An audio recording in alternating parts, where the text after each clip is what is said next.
Hi and welcome back to my channel. My name is Rachel Dykes. I am a labor and delivery nurse by day and I do a lot of reading. This month I've been watching a lot of television. So I did still end up reading 14 books. Just reading's not really been my particular jam. I don't know. And there haven't really been a lot of like beach pool days because it's been so freaking hot or raining. So maybe my reading will pick up in the next 2 months, but that's what happened in June. The books I did read, way better than May. Like my star ratings are very much higher than May. Just volume's not really there, which is fine. And so America 250 happened yesterday. So it is the 5th of July. I'm just getting around to my June reads. I started the month very well. Started with The Shippers by Catherine Senner. Catherine Senner is an absolute read for me. They're like 4 or 5 stars, every single one of them. There's always like kind of a quirky premise. One of my favorites of hers, The Bodyguard, is getting made into like a Netflix movie or something. They're going to call it something different because obviously The Bodyguard, you think of like Whitney Houston and Kevin Costner's movie. So they titled it something different, which made absolutely no sense to me. Like I don't even remember what it is because it doesn't track with the storyline, but I'm very excited for that. So The Shippers, ironically, I read this right after Our Perfect Storm, and one of the things I didn't like about Our Perfect Storm was the friends to lovers aspect, but this one was friends to lovers, and for some reason, I think because the characters didn't take themselves seriously, and like it was so quirky and random, and like I was just along for the ride while these people made tons of mistakes, but were hilarious while doing it. So this one got a 5-star and Our Perfect Storm got 4.5. It just felt like it took itself a little too seriously. But this one is just such a good time. It's so short. So we start on our main character's wedding day and she leaves her husband at the altar and now we have to like pick up the pieces. So she is on a wedding cruise for her sister who's getting married, and her best guy friend comes on the ship.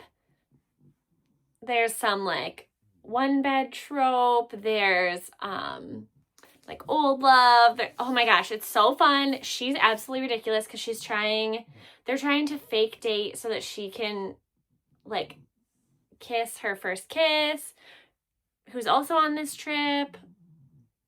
Sparks fly everywhere, all around. It's just ridiculous. So just a good time. Very much a summer read. Love it so much. Also, if you hear weird snoring, breathing, Mabel's right here sleeping. Apparently I bored her while I was preparing. Then I listened to It's Not Hysteria. So this is a book I've been wanting to read because it's all about female reproductive health. And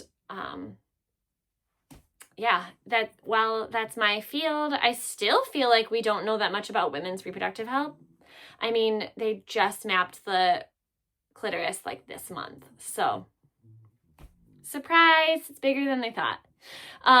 So this is a gynecologist, I'm pretty sure she's a gynecologist, who she like goes through like female anatomy, normal things, and then she goes through like fibroids, menopause, like all sorts of things and like what we know, what we don't know. It was very interesting. And even so, it is written at a little bit of a higher level. Like this is not something that you're gonna be like, oh, that was such a good story, but like it is really good information. I think the audio book made it a little bit more palatable for me, but I did really enjoy it. So there were things that I obviously knew, and then there were a lot of things that I was like, oh, that's really helpful to know as somebody who works in women's health. My next book that I listened to was Emma M. Lyon Volume 4. So I think there's 8 out right now. I'm just like slowly working my way through them. Emma Lyon is a woman in like the 1890s who inherited a house from her parents, but she like doesn't have the money for upkeep. So she's doing different things to try to keep the house. And she does not want to be in a relationship. She has a history that we're kind of slowly unpacking. But her aunt is trying to like pimp her out for her cousin. She has an unintended intended in this volume, and then there's other men that are attractive and around. So exciting to see what else happens with M.M. Lion. She's just kind of ridiculous and fun. They're just like, yeah, it's just a fun story to be along. And she does, Brower, who writes them, Beth Brower, does a really good job with like giving you glimpses into her life in a, like, it's totally diary format, and you still get enough to like know what's going on. So Magnolia Park's The Long Way Home. This is the next in the Magnolia Parks series. She is a British socialite. This focuses on her relationship with BJ Valentine. The first book in the series is about like why they're not together, the falling out they've had, and then we get a bombshell at the end. And then the second book in the series was about a different character. So we're back to these characters again. It's been a year, and we find out what they're going to do with the information that was dropped on them at the end of the last book about them.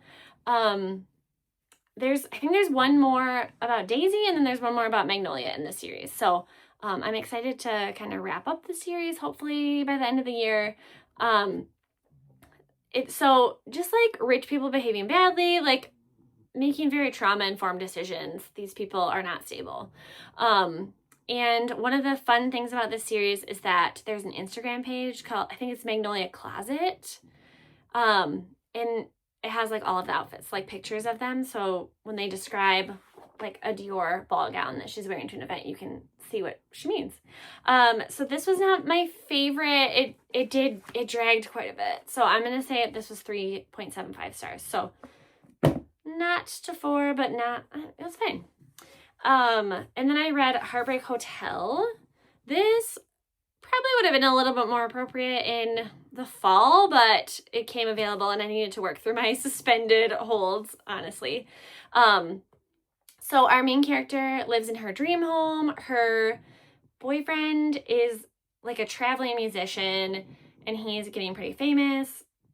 And he just like ends their relationship one day, but she needs to keep this house. It's her dream. So she goes to the man that they rent the house from and is like, look, I can't afford this, but can I rent it as like an Airbnb for you or as a hotel? And then sparks fly between her and the owner. And so she runs it as, I don't think she actually calls it the Heartbreak Hotel. She calls it something else, but she's a therapist by trade. She just hasn't passed her boards. And so she comes up with like kind of like a therapy retreat for people who have broken up or are just like trying to move on with their lives. And honestly, it was a pretty good story. Like it's like kind of like found family and romance and figuring out who you are and all of these different pressures. So that one was a cute one. Wasn't my favorite, so I gave it 3.5 stars, but kind of cute. My book of the month for June. So I read June in June, wild, because I have like almost no beach reads to read. Like I don't really have any thrillers or like a ton of romance just sitting around at my house. Apparently that's not the books I've been buying lately. So I needed something to scratch that itch. This has like one of my favorite premises, and it just didn't hit the way that I would have liked it to. So she goes back to the summer camp that her mom ran for her mother's like celebration of life funeral. Her cousin is currently running the camp. She's coming back because she has to decide what to do with it. The summer that she left, one of her best friends disappeared. And so we're trying to figure out what happened to her. And then we turn up another like mystery from years ago, and like no one's who they seem to be. So I mean, it was good. I gave it 3.5 stars. I think if it had read a little bit faster, but it did drag a little bit. I do love a summer camp mystery, but if you like summer camp and you're looking for like those vibes, like kind of like creepy haunted, like, I mean, yeah. God of the Woods is what I would recommend over this one. So I gave this one 3.5, but yay for reading a book of the month I got it. Like, that's exciting. The next book I read, I own the copy, but I have it loaned out to someone. So that is Birth Vibes by Jen Hamilton.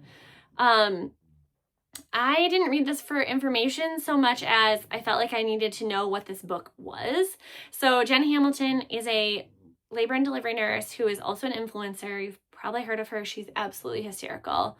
One of the things she says about like babies being born is like they're transitioning from an indoor cat to an outdoor cat. And that just, yeah, that makes sense to me. So the first half of the book is like stories of her with patients, and she has like different themes. So like advocacy, like respect, like different things like that. They're very well told stories. She tells things with such like depth and empathy, but also with so much humor. The way that she speaks is hysterical. So the first half of the book read very quickly for me because it's just stories that I can relate to. The back half of the book is very much written for expecting mothers, and so it's like how to have an empowered birth. So there's a chapter that talks about like the players. So it's like certified nurse midwives, certified practitioner midwives, lay midwives, anesthesiologists. Like it talks about like who all of us are that are part of labor and delivery. So like I knew what those were, but it was also nice to see like how she explains them, and she explains them very well, like very unbiased. Jen is definitely like a patient advocate and just a lover of all people. She very much is one of the people that I follow that does a really good job of like infusing her faith into things without overstepping and without putting her beliefs onto other people. Very much an advocate for patients and their experiences, and being like how to be okay when you disagree with your patient, but like they are allowed to make decisions based on their own lives. All we can do is like educate and advocate for them. There's also chapters about like birth medications, which I learned some things about, even though I give those every day.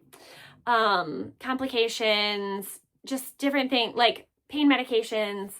Just, yeah, it was really good. So I would definitely recommend it for people who are pregnant, but I also am recommending it to my family members as a way to understand a little bit better like what I do, what the role of a labor and delivery nurse is, and how it's so much more nuanced than like, yay, you're coming in, you're so excited to have a baby and everything goes well. Because we all know that there's a lot of psychosocial stuff that goes with it. It's just a really stressful time in life. Even if everything goes perfectly, you're adding a human to your family and all that that entails. So that was a 5-star read. Yeah, highly recommend. It's great. Then I read View from the East Wing. So this is Jill Biden's memoir of her time in the White House. So it does cover some time before, but it's mostly the time in the White House. I got to do a Zoom call with her through the Sharon Says So book club. And so hearing like why she wrote it and some of the background around it was also like incredibly humanizing.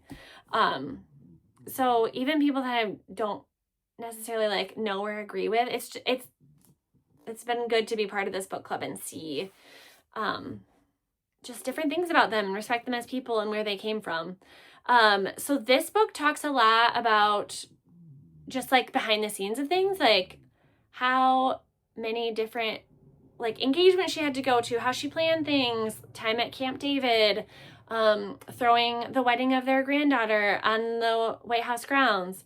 So she tries to stay away, like she doesn't say Trump's name until like the last chapter, when clearly like he bookended their careers, right? So they're clearly affected by him, but tried to kind of keep him out of it. And she talks pretty candidly about like how Joe decided not to run again and how she believed in him and all of that. So it was interesting, but it also seemed a little bit rambly, a little bit less purposeful. So hearing her perspective and why she wrote it did help, but I originally gave it like 3.5 stars. So yeah, not one that I would necessarily be like, this is a must read, but it was interesting to have this perspective. My next read is June Baby by Shannon Garvey. So this we read for book club, and we're meeting this Wednesday. So I haven't met to discuss it yet. I'm interested to discuss it. This one is a very like laid back summer read. So it didn't feel like a lot happened, but it did at the same time. So kind of like a lazy summer read, like hazy. Still like the vibes were there, the ambiance was there. So our main character, I think her name was Ruth. When her mom died, her dad like sends her to an island to work there in the summer. And I gotta look up this name, sorry. Where are you? Okay, so yeah, Ruth is sent to live, which I didn't write down the main characters, or the woman who dies name. Diana.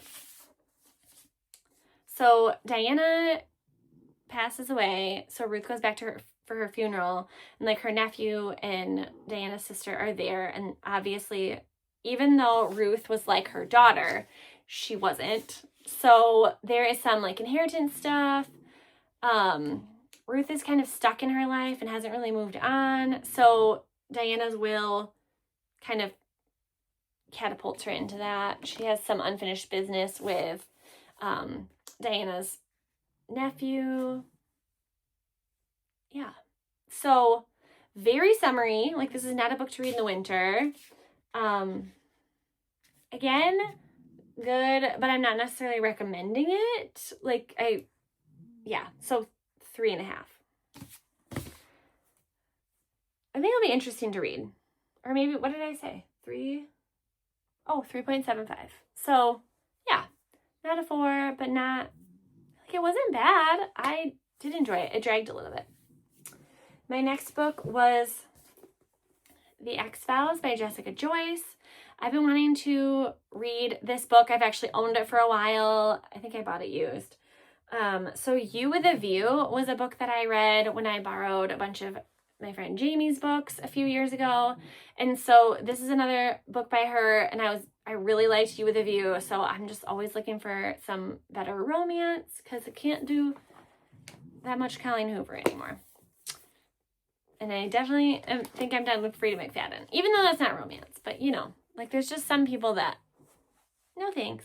So this was great. I gave it 4.75 stars.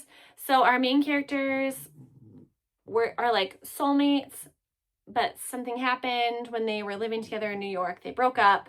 And so you're kind of like piecing together the past and like that story. Well, they are together to plan their friend's last minute wedding. Well, it wasn't last minute, but it's cursed. And so everything's going wrong. So they have to change locations and do all these things. So they're the maid of honor and the best man for the 2 grooms. And so they are like put together to make this happen.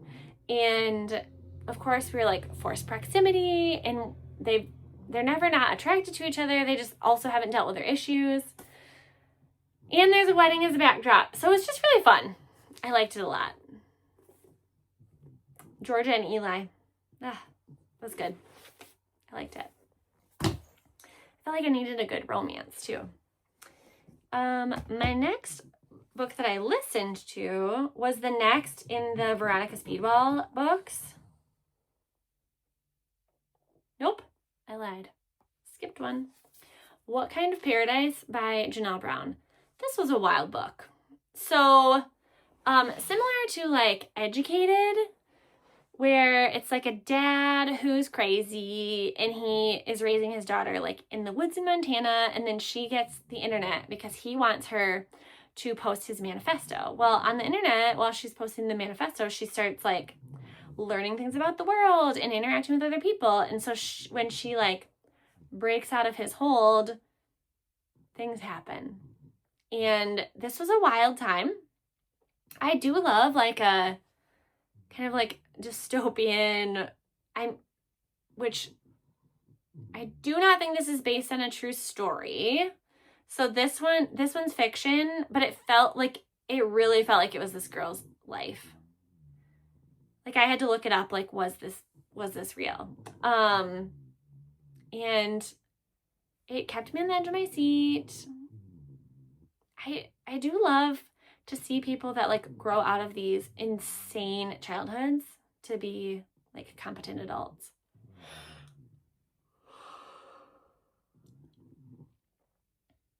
So, What Kind of Paradise?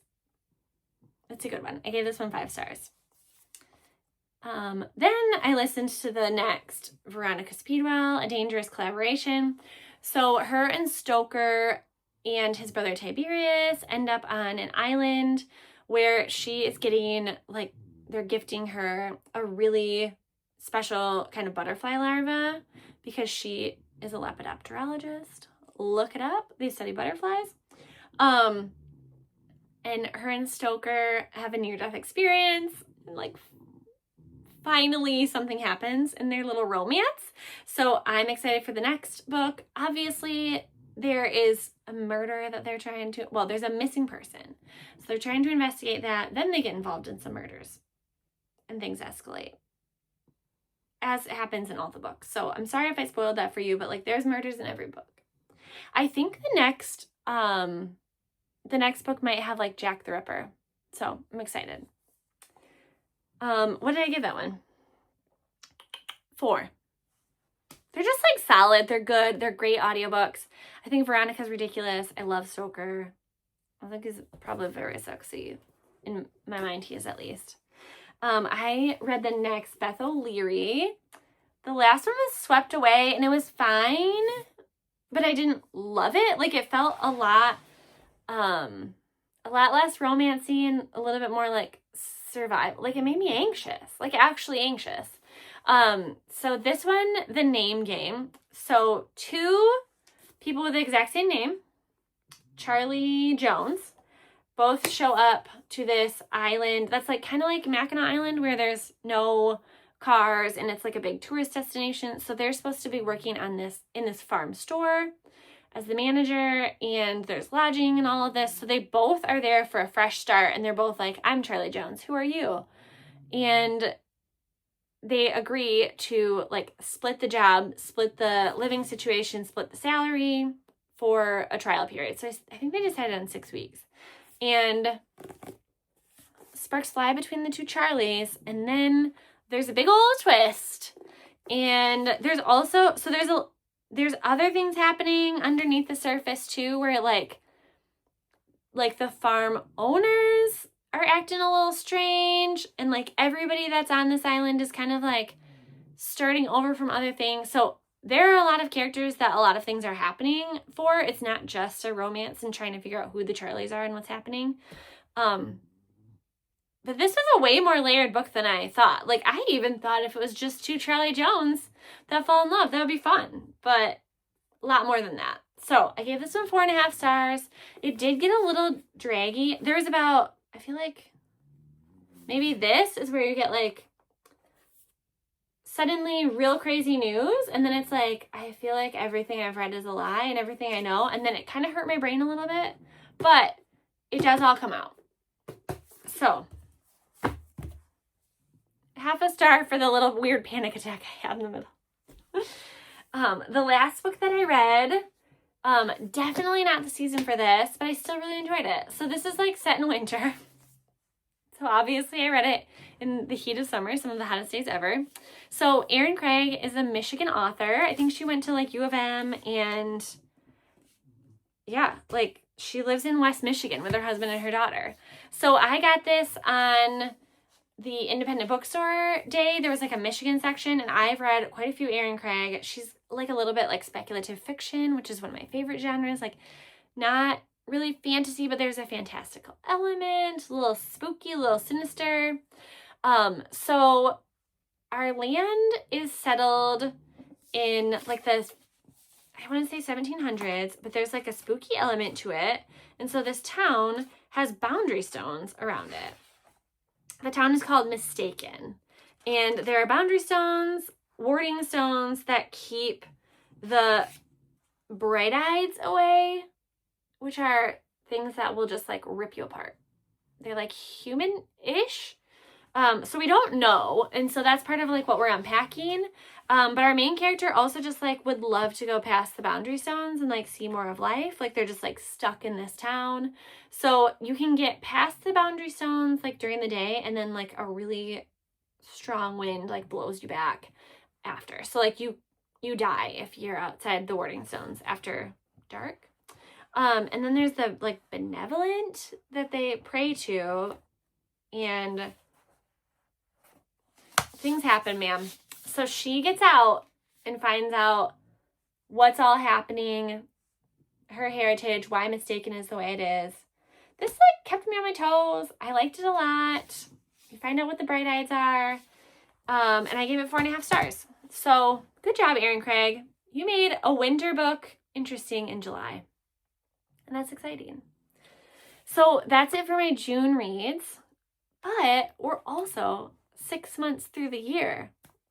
So I also did the mid-year freakout tag.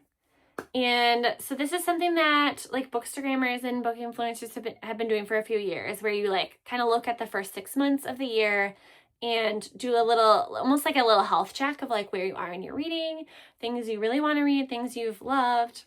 So I have read, as of today, July 5th. So not just June 30th. I've read 108 books out of my goal of 200.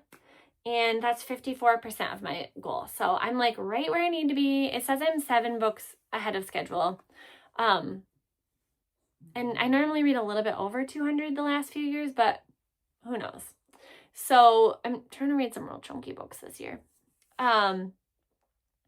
So best books I've read so far. So in no particular order, I have My Favorite Bad Decision, which, I actually have quite a few of these sitting right here. So this was by Elizabeth O'Rourke. This was like a romance where they're like climbing a really tall mountain and falling in love, and there's like a lot of backstory, and it was so fun. I loved it. I have Unclobber, which is talking about the clobber verses in the Bible and how they've been used to hurt gay and lesbian and LGBTQ people, and how maybe they were just not used appropriately. So that was a great book. The Hallmarked Man, which is like 8th in a series of the Cormoran Strike novels. It was so good.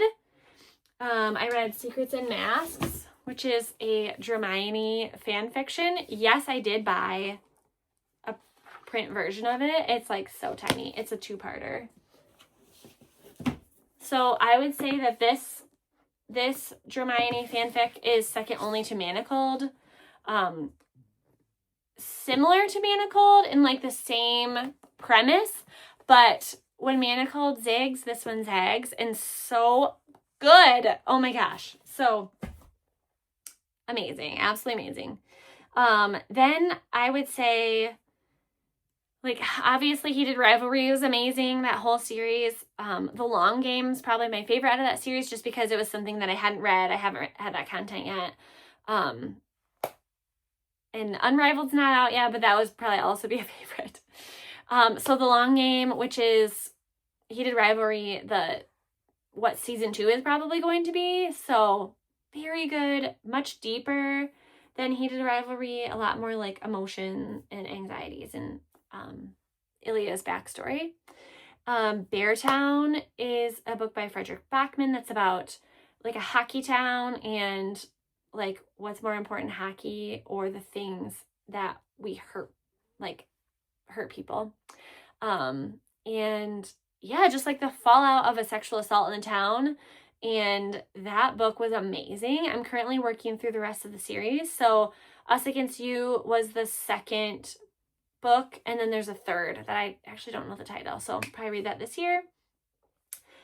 Lady Tremaine is a Cinderella retelling where we're following the stepmother. This was so good. This was a book of the month, highly anticipated. I love a fairy tale retelling, and this was perfection the whole way through. The House Sapphire, which should be behind me somewhere in the blues.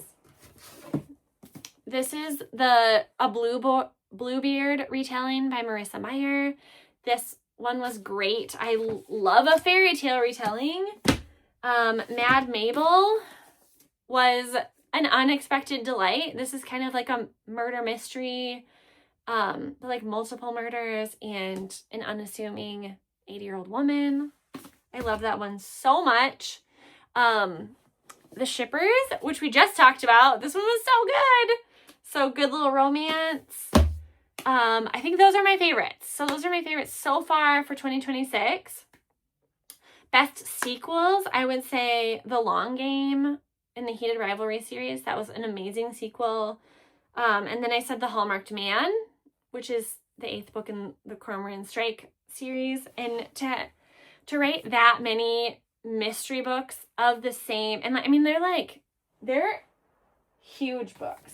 So like, just, this is what a previous book looks like. They're like 30-hour audiobooks, and I am on the edge of my seat the entire time. So and she has yet to have one that like doesn't hit. And by she, I mean J.K. Rowling. So even though she has some pretty evil beliefs at this point, and she's transphobic and all sorts of things, she writes a good story, guys, and like very detailed, like Harry Potter, where you do not know all of the little things that are going to happen, and like the way she can piece together a mystery. So those are my best sequels. New release I want to read, I have The Ballad of Falling Dragons and Broken Dove are 2 books that I own and I just haven't gotten around to it. So they're actually downstairs on my like summer reading TBR shelf. So July or August, hopefully. Broken Dove is the sequel to Silver Elite, and The Ballad of Falling Dragons is the sequel to When the Moon Hatched, which was just such a fabulous dragon book. I think it's up there. That one was one of those books that like as you're reading it, you know it's a 5-star as you're reading it, which is really magical. So yeah, looking forward to those. They just don't feel like heat of summer books. So that's why I haven't read them yet. It's just, they feel more like fall winter books, but they came out in like May. And so I'm having a hard time with that. Biggest surprise, I would say my favorite bad decision, this romance, just because it like looks, I think it was self-published. Like it has no business being this good. And it was so good. It was so good. I've heard one influencer talk about this. I mean, it literally looks like somebody just printed it off of Amazon, but it was so good. I don't know why this isn't traditionally published, because this is the kind of romance I'm looking for. There is another one in the series, so I'll hopefully read that one at some point. Another surprise was The Correspondent. I'm sure you know by now, I don't really like fiction, just contemporary fiction, and that is an epistolary, which is letters. I've read other epistolaries and just like, it's hard, especially in an audiobook, to figure out who's saying what. That book was so well done. Had so much heart and like so much like love and found family, and just like, oh, it just hit so right. So that one was amazing. Blood Over Brighthaven was another, it's a standalone fantasy, which does not happen very much. It had the most ridiculous twist, and the ending was just very, like, not what I was expecting. So that was really good. I have heard people say good things about it, so that part wasn't necessarily surprising, but fantasy is kind of subjective, because sometimes your vampire is different than the vampire I like to read about. And just the way this was done, and it was like still very like intellectual. Our main character was such a good character, but also very flawed. Go read it. Biggest disappointment. So I have some cop-outs. So these are books that I'm so disappointed in them that I haven't even read them. And these are like sequels I've been looking forward to, but just the general consensus in the book world is that they're not good. And so I don't know that I'm going to read them. And one of those is Alchemized, which is based off of Manacled, which is one of my favorite books like of all time, but it's fanfic. So she was traditionally published. I actually own a copy of Alchemized, and from people that have read it, it's a hard book to get through because she has to do so much world building, where in Manacled, you don't have to do world building. You literally are like, here's where we left off, because Harry Potter is the world building. And so I just don't know that I need to read like a 1,000-page book with different characters and different premise and like learn all of that backstory and that magic, because I think she had to tweak it a little bit. When I have Manacled, and I bought a physical copy, and I have it like on my Kindle that I'll have forever. So I would rather just read that, because what I like about it is that it is Draco and Hermione. I don't want it to be whatever random names she chose. So disappointed in that. Brimstone, which is the sequel to, oh my gosh, what is it? Quicksilver.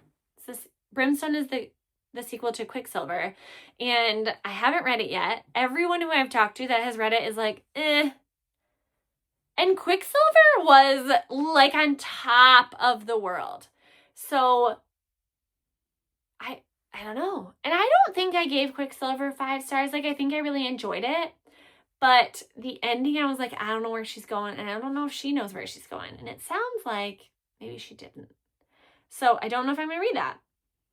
And then 2 books that I read that I was a little disappointed in. So Taming 7, which is The Boys of Tommen. And not that the book was not good. The book was well written. It was true to the characters. It just wasn't what I thought it was going to be.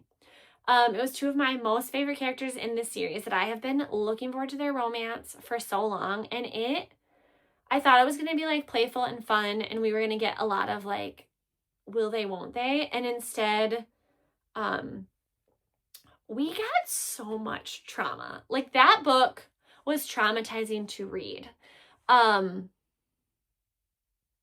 explained a lot of things, but it was just not at all what I thought it was going to be.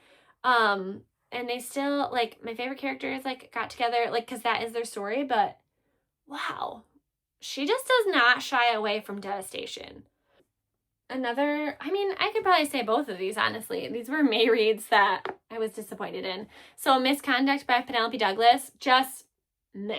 And Penelope, some of my favorite, like, smut books, because she has, like, a good plot where, like, you don't feel like these people should be together, but it's so spicy that you cannot turn away. And this was just kind of, It just didn't do what I wanted it to. And then Dating You, Hating You by Christina Lauren. I do think this is one of their older books. So I did finally get back far enough in their catalog where they were not as good as they are now. This story was just meh. The enemies to lovers didn't hit. So sorry. So those are my biggest disappointments. Most beautiful.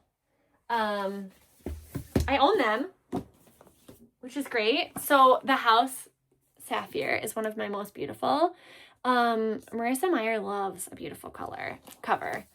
And like, the outside of the book isn't that beautiful, but these pages have some on there. It's just, and like, even the font, I love it. And like the blood spilling down the stairs, it's so pretty. And my other most beautiful book is Rites of the Starling. This was another great book, just middle of a series, and so I think we're just waiting for some things to happen. I mean, look at this. Oh, it's so beautiful. I think this is the same on this side.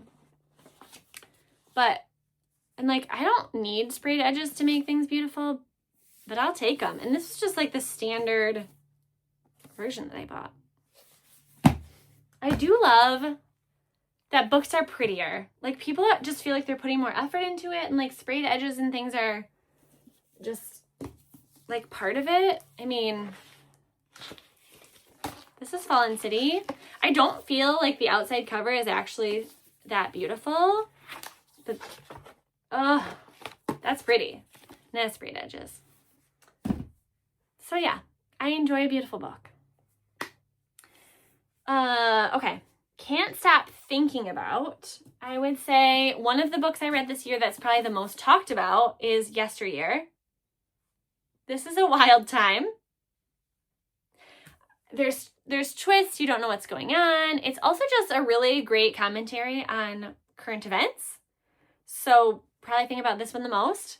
Another one that I have thought about a few times since I read was The Tell. I think it was by Amy Griffin, mostly because we're finding out that she maybe ripped that off from somebody else. So that's wild. Like, especially because this woman is like wealthy and she still stole a story from someone else to get like wealth and fame. And like, is it working for you? I don't think so.